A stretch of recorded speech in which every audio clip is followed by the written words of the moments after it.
some opportunities at the free throw line, and then we got a little stagnant.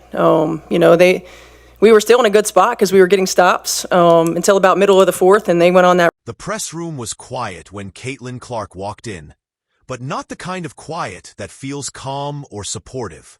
It was heavy. It was the kind of silence that sits on your shoulders, that weighs down on the players who are expected to explain why a game slipped through their fingers, why the effort wasn't enough, why fans left the arena disappointed again. Clark, still only months into her WNBA journey, looked like someone carrying the contradiction of two lives at once. On one hand, she was the beacon of hope, the player who had electrified college arenas, who had broken viewing records, who had injected new life into the Fever and the league. On the other, she was now just another professional athlete standing in front of cameras, tasked with explaining failure after a night where the scoreboard and the body language both told the same story. Something was off. She exhaled before speaking. Reporters shuffled, pens clicked, recorders lit red. "It felt good to be out there," she began, and you could hear the tension in her voice. It wasn't the carefree joy of a rookie who just loves the game.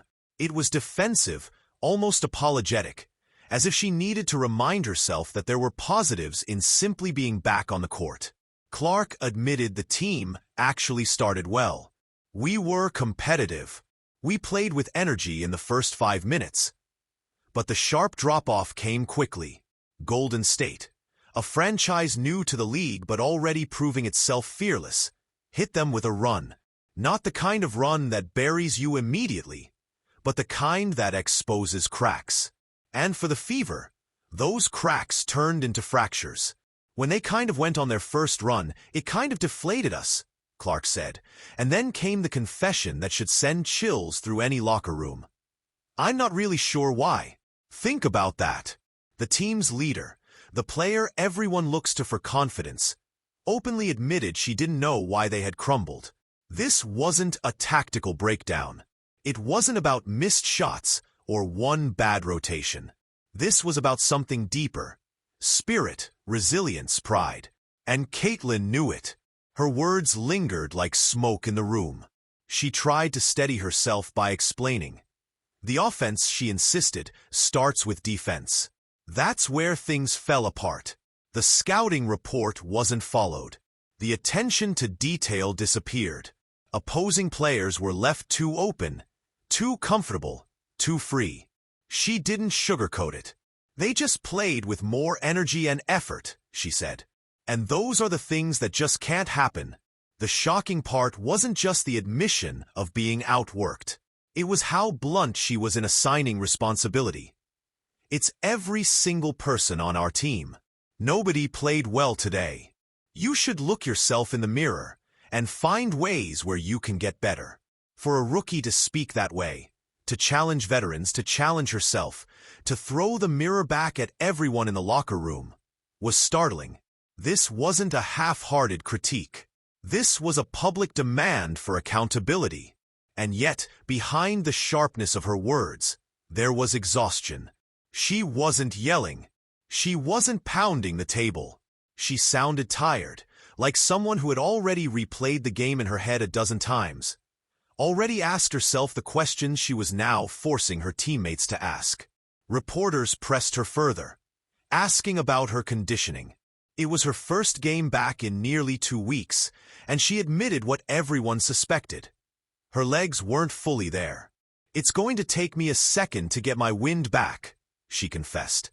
"There's nothing that can replicate it like a true game." Her honesty was disarming. She didn't pretend to be invincible. She described the strange difficulty of being in and out of the game in short bursts.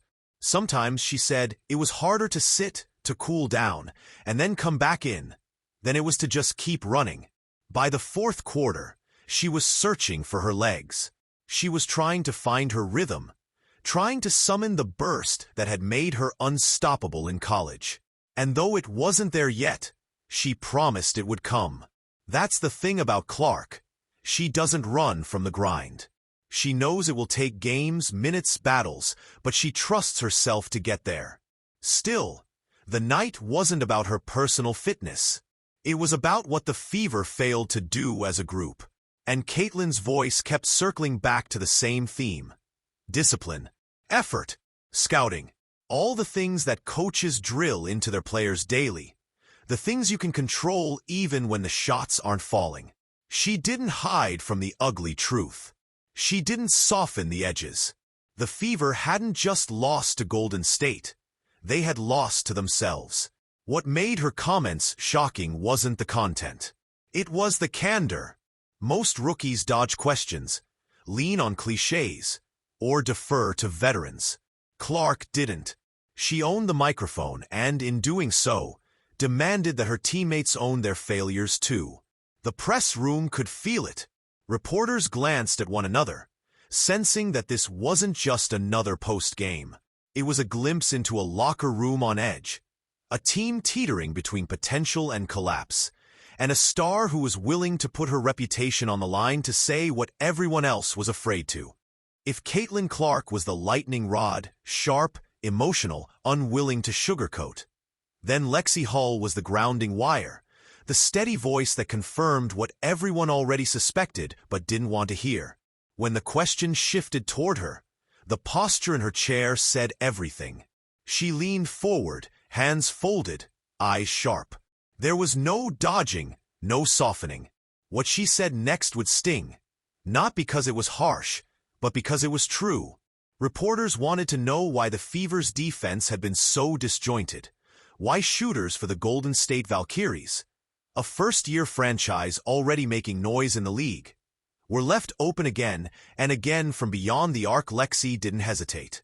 Our coaches do a great job of giving a scout on every player, she began, the respect clear in her tone. But then came the pivot, the brutal honesty. Collectively, we didn't do a good job at taking away the stuff that their team likes to do and making them do things they don't want to do. It was the kind of statement that cuts deeper than a missed shot or a blown rotation. This wasn't about tactics failing. This was about a team ignoring the preparation, betraying the work of the staff, letting the details slip through their fingers. Hull listed the breakdowns like bullet points on a chalkboard, failing to force Valkyrie shooters into uncomfortable spots, allowing offensive rebounds at the worst possible times, letting hustle plays become backbreaking threes. It really just comes down to effort and us not locking in mentally and following the scouting report, she said, and the room went still. Because there it was again. Effort. The same indictment Clark had leveled minutes earlier. Two players from different perspectives, echoing the same painful truth. They weren't beaten by superior talent alone, but by their own lapses. The shocking part wasn't that they admitted it. It was how matter-of-factly they said it, as though it had become a familiar refrain. A song this team had been forced to sing too many times already this season. When a reporter pressed further, asking about the roller coaster nature of the Fever season, big wins one week, gutting losses the next, Hull didn't flinch. For sure. I think our team, we have a lot of inconsistency. She didn't dance around it. She didn't pretend the highs outweighed the lows. She spoke the word directly, like it had been burning in her chest all night. Then came the line that should haunt the Fever until it's fixed. We rise to the occasion when we're playing for 30,000. And then we need to bring that level of focus and that level of energy every single day. The implication was clear. When the spotlight was brightest, when the arenas were packed, when the cameras were everywhere, the Fever found their energy. But on an ordinary night in July, against an expansion team, when the noise wasn't deafening, they shrank. That's not just inconsistency.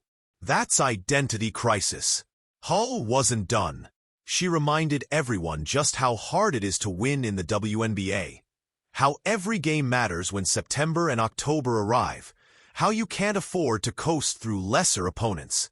We need to regroup, turn the page, learn from this, and come with a better mindset on Friday. The words were calm, but the undertone was urgent. This wasn't just about fixing defense or shooting better. This was about survival in a league where windows close fast, where seasons slip away before you realize it. The questions turn personal. Did it matter to her if she started or came off the bench? Did her role shift her mindset? Again, she was steady. It doesn't. I just come out and do what I'm asked to the best of my ability. We play with a million rotations, so it doesn't really change much regardless of whether I'm starting or not. It was the answer of a player who refuses to make excuses. But even in that simplicity, you could hear the subtext. Rotations have been constant, chemistry has been elusive, and nothing feels stable. Still, Hull framed it around effort. Always effort. No matter when she checked in, her job was to bring energy. If there was a message she wanted hammered into stone, it was that. But the real hammer blow came when a reporter asked about a recurring theme: the team's failure to follow scouting reports. How long had that been happening? Was this just a one-off bad night, or something deeper? Caitlin jumped in, but it echoed everything Hull had already said. That just speaks to our inconsistency, and that's on us. 2 players, 2 voices, 1 brutal truth. This wasn't a tactical issue, it was a culture issue. And Hull, with her measured but firm tone, put the nail in it. This wasn't about one game. This was about a pattern. This was about a team that had shown flashes of brilliance, beating elite opponents, silencing doubters, riding highs that made people believe, but then collapsing in games they should win. Hull didn't scream. She didn't cry. But her words had weight because they came without hesitation, without denial. She was saying what everyone knew but hadn't wanted to admit out loud. The Fever were not just losing games, they were losing focus. And unless they found it, unless they figured out how to summon the same fire on a Tuesday night against Golden State as they did in front of 30,000 fans, they were never going to rise beyond flashes.